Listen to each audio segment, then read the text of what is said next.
नमस्कार दोस्तों, स्वागत है आपका बीआरएच फैक्ट में। तो दोस्तों, भारतीय वायुसेना दुनिया की तीसरी सबसे शक्तिशाली सेना है और हमारी भारतीय वायुसेना को मजबूत बनाए रखने के लिए हमारी सरकार और भारतीय वायुसेना नए नए हथियारों को सेना में शामिल करती रहती है। इसमें हमारी डीआरडीओ का भी बहुत बड़ा योगदान है। दोस्तों, डीआरडीओ हमारी थल सेना, वायुसेना और भारतीय नौसेना के लिए नए नए हथियार विकसित करता है और इन्हीं हथियारों के दम पर हमारी तीनों सेना को मजबूती मिलती है। दरअसल दोस्तों, भारतीय वायुसेना ने फैसला किया है कि स्वदेशी आई स्टार विमान लिए जाएंगे। स्वदेशी आई स्टार लिए जाने का निर्णय वायुसेना द्वारा अपने बेड़े में अधिक स्वदेशी नेत्र early warning and control aircraft अधिग्रहण को मंजूरी देने के बाद आया है। दोस्तों, नेत्रा एक अर्ली वार्निंग कंट्रोल सिस्टम है जिसे डीआरडीओ ने विकसित किया है और इसे विकसित करने का काम वर्ष 2007 में शुरू किया गया था। फिर वर्ष 2017 में नेतृत्व का पहला एयरक्राफ्ट वायुसेना को दे दिया गया था जिसमें नेत्र अर्ली वार्निंग कंट्रोल सिस्टम लगा हुआ था। और अब आप जान लीजिए आई स्टार का क्या मतलब होता है। आई स्टार का मतलब है intelligence, surveillance, target acquisition and reconnaissance. दोस्तों, वायुसेना ने एक प्रोजेक्ट के तहत 3 हवाई खुफिया जानकारी इकट्ठा करने वाले विमानों को हासिल करने का प्रस्ताव रखा है जो स्वदेशी सेंसर टेक्नोलॉजी और सिस्टम के विकास को दिखाएगा। मामले की जानकारी रखने वाले लोगों का कहना है कि नया हवाई खुफिया निगरानी,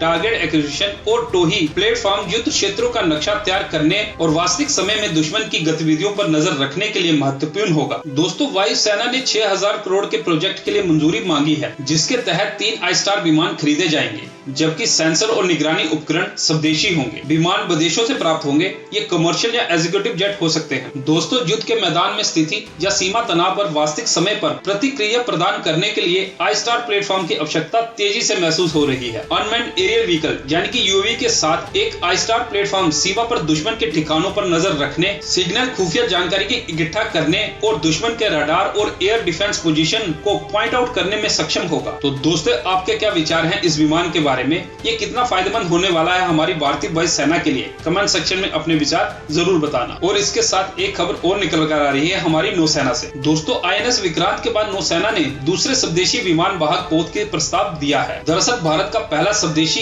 एयरक्राफ्ट कैरियर आईएनएस विक्रांत पिछले साल सितंबर में चालू किया गया था। अब बताया जा रहा है कि नौसेना अब दूसरे स्वदेशी एयरक्राफ्ट कैरियर का उत्पादन और खरीद के लिए प्रस्ताव प्रस्तुत किया है। दोस्तों, नौसेना ने रक्षा मंत्रालय को एक बड़ा प्रस्ताव सौंपा है जिसमें दूसरा स्वदेशी एयरक्राफ्ट कैरियर का उत्पादन और खरीद के लिए मंजूरी मांगी गई है। ये प्रस्ताव रक्षा क्षेत्र में प्रधानमंत्री नरेंद्र मोदी के मेक इन इंडियन कार्यक्रम के अनुरूप है। हाई लेवल के सरकारी अधिकारियों ने बताया है कि कोची में कोचिन शिपयार्ड लिमिटेड दूसरे एयरक्राफ्ट कैरियर का निर्माण करने के लिए तैयार है और नौसेना कोचिन शिपयार्ड लिमिटेड के इस प्रोजेक्ट की सिफारिश भी करेगी। नौसेना द्वारा भेजे गए प्रस्ताव का इवैल्यूएशन करने और अथॉराइज करने के लिए रक्षा मंत्रालय जल्द ही बैठक करेगा। दोस्तों, आप जानते ही होंगे 2 सितंबर 2022 को प्रधानमंत्री नरेंद्र मोदी ने कोचिन शिपयार्ड लिमिटेड में देश के पहले स्वदेशी एयरक्राफ्ट कैरियर आईएनएस विक्रांत का शुभ आरंभ किया था। उस समय पीएम मोदी ने कहा था, आईएनएस विक्रांत भारत की स्वदेशी क्षमता, संसाधनों और कौशल का परिणाम है। विशेष रूप से इसके निर्माण और उपयोग किए जाने वाला स्टील भी स्वदेशी है जिसे डीआरडीओ के वैज्ञानिकों द्वारा विकसित किया गया है और भारतीय कंपनियों द्वारा निर्मित किया गया है। दोस्तों, नौसेना ने आईएनएस विक्रांत पर हल्के लड़ाकू विमान और बिग 29 की सफलतापूर्वक लैंडिंग कराकर स्वदेशी एयरक्राफ्ट कैरियर के संचालन में एक महत्वपूर्ण उपलब्धि हासिल की है। भारतीय नौसेना 3 एयरक्राफ्ट कैरियर बनाए रखने की दिशा में काम कर रही है और दोस्तों, इससे ये होगा